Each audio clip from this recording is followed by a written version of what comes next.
یہ بات ذہن میں رکھیے گا کہ اسلام کی قومیت کی اساس وطن نہیں ہے، جغرافیہ نہیں ہے، نظریہ ہے۔ تو نظریہ اسلام ہی نظریہ پاکستان ہے۔ پاکستان کا جغرافیہ بعد میں ہے، نظریہ پہلے ہے۔ دنیا پہ ملک پہلے بنتے ہیں، پھر دیکھا جاتا ہے کہ اس کا نظریہ کیا ہوگا، آئیڈیالوجی اس کی کیا ہوگی۔ لیکن پاکستان کا مطلب کیا؟ لا الہ، یہ نعرہ پہلے گونجتا ہے اور پھر ملک حاصل کیا جاتا ہے۔ تو یہ ایسا ملک ہے جس کا نظریہ اس کے جغرافیے سے مقدم ہے۔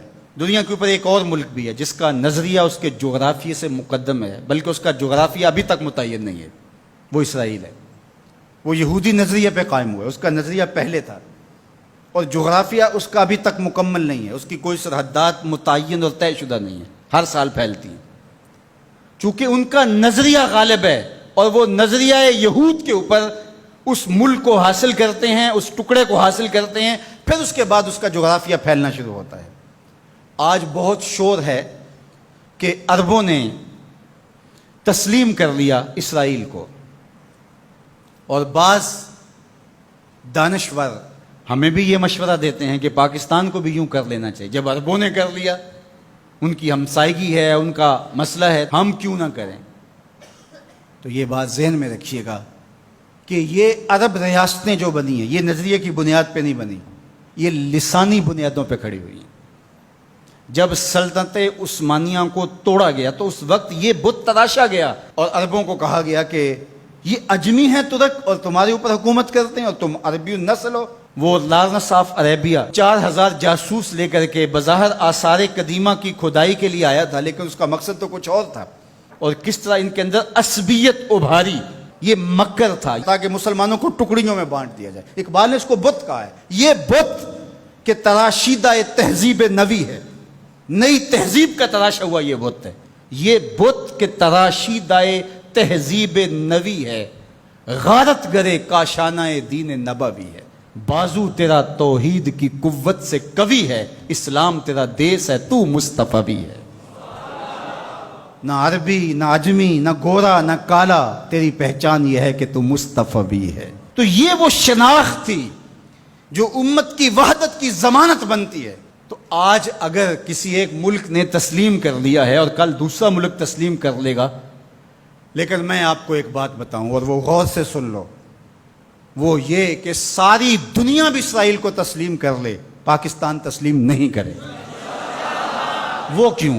اس لیے کہ ہماری اساسی نظریے کی ہے، ہمارا وطن بنا ہی دو قومی نظریے کی بنیاد پر ہے۔ تو اسرائیل بھی اپنے یہودی نظریے پہ کھڑا ہے اور وہ عالم اسلام کو کھا جانے کی سازش کر رہا ہے۔ ہم ایسا نہیں ہونے دیں گے انشاءاللہ۔ اور پاکستان بھی اپنے اسلامی نظریے پہ کھڑا ہے۔ یہ الگ بات ہے کہ 73 برس بیت گئے اور منزل انہیں ملی جو شریک سفر نہ تھے، اور باغ دوڑ ہمیشہ ان لوگوں کے ہاتھوں میں رہی جو اس ملک کو نوچتے رہے۔ گدیں، یہ ڈاکو، یہ لٹیرے جنہوں نے ملک کو لوٹا، دونوں ہاتھوں سے ہمارے وسائل میں چھوڑے اور ہماری نظریاتی اساس کے اوپر کلہاڑے چڑھائے۔ اور کبھی انہوں نے کہا کہ یہ ایک لکیر ہے درمیان کے اندر، کبھی کہا وہ بھی آلو کھاتے ہیں، ہم بھی آلو کھاتے ہیں۔ یہ کیا قائد اعظم کو نہیں پتا تھا؟ یہ علامہ اقبال کو نہیں پتا تھا؟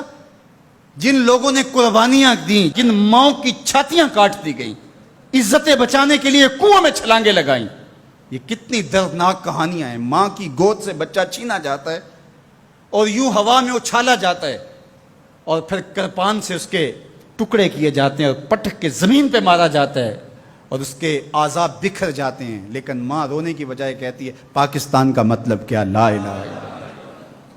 کیا یوم حساب نہیں آنے والا جنہوں نے اس ملک کو نوچا ہے، اس ملک کے نظریات پہ کلہاڑے چلائے ہیں، مختلف جگہوں پہ بیٹھ کر کے اس ملک کو کھوکھلا کرنے کی کوشش کی ہے؟ وقت آنے والا ہے، یہ ملک مٹنے کے لیے بنا ہی نہیں ہے، یہ قیامت تک قائم رہنے کے لیے معرض وجود میں آیا تھا۔ یہ ملک امانت ہے اللہ کی ہمارے پاس، یہ رسول اللہ کی نگاہوں کا فیضان ہے۔ میرے عرب کو آئی ٹھنڈی ہوا جہاں سے، میرا وطن وہی ہے، میرا وطن وہی ہے۔ میں یہ بات ہر سال کہتا ہوں کہ اللہ رسول کے ساتھ تو ہماری محبتوں کا رشتہ لازوال ہے، لیکن اس ملک کے ساتھ ہم ٹوٹ کے محبت کرتے ہیں، اس لیے کہ اس ملک نے اسلام کی نشأت کے لیے بنیادی پلیٹ فارم بننا ہے۔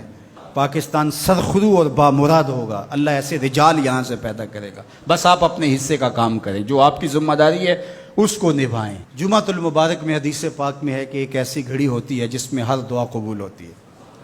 تو میں آپ کی آمین کے ساتھ آج کی ان مبارک گھڑیوں میں یہ دعا کرتا ہوں، اللہ میرے وطن کی خیر فرما، میرے ملک کو امن کے اجالے عطا کر دے، میرے ملک کو اپنی رحمات کا سایہ عطا کر دے، میرے ملک کو معیشت کا جمال عطا کر دے، ملک کی نظریاتی سرحدوں کی اور جغرافیائی سرحدوں کی مالک حفاظت فرما۔ اللہ جو اس ملک کو میلی نظر سے دیکھے اس کو خاصر و برباد کر دے، پاک فوج کی قدم قدم پہ حفاظت فرما، پاکستانی قوم کی خیر فرما۔ ایک نعرہ بلند کر دیجئے اپنے جذبوں کے اظہار کے لیے، نعرہ تکبیر، نعرہ رسالت، اسلام، پاکستان کی محمد سے وفا، تو نے تو ہم تیرے ہیں، یہ جہاں چیز ہے کیا لوح و قلم تیرے۔